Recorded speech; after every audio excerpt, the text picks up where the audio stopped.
Momento di auguri, ma anche momento di bilanci di un anno sicuramente importante da un punto di vista politico, anche per le scelte che ha fatto, onorevole Iacolino.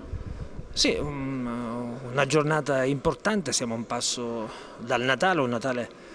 ricco di significato, ma anche nel quale si collegano una serie di questioni insolute, un problema sempre crescente di disoccupazione che riguarda i giovani, ma anche i meno giovani, politiche migratorie non sempre rispondenti ai bisogni della gente, una nuova povertà che va sostenuta mentre ancora la legge di stabilità manca.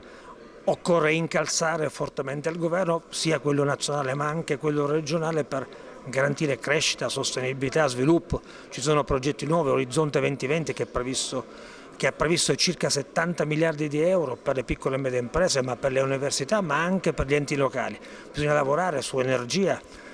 mobilità sostenibile e ancora su un accesso più semplice al mercato del lavoro. È un 2013 particolarmente complesso quello che ci sta lasciando, e confidiamo che il 2014, che coincide con il settennio di nuove prospettive finanziarie in Europa, possa garantire il successo di una serie di iniziative che sono molto spesso collegate ad un lavoro che ancora non c'è per come invece noi vorremmo che ci fosse.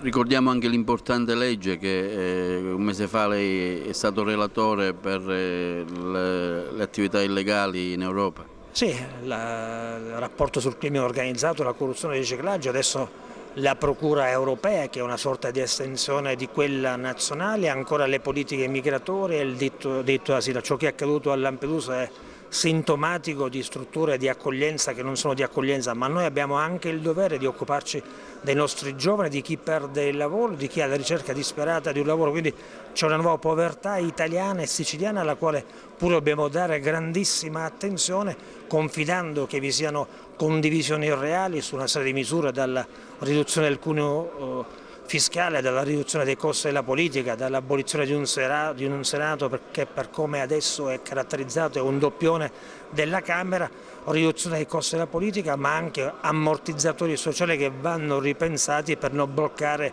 le esigenze delle nuove generazioni.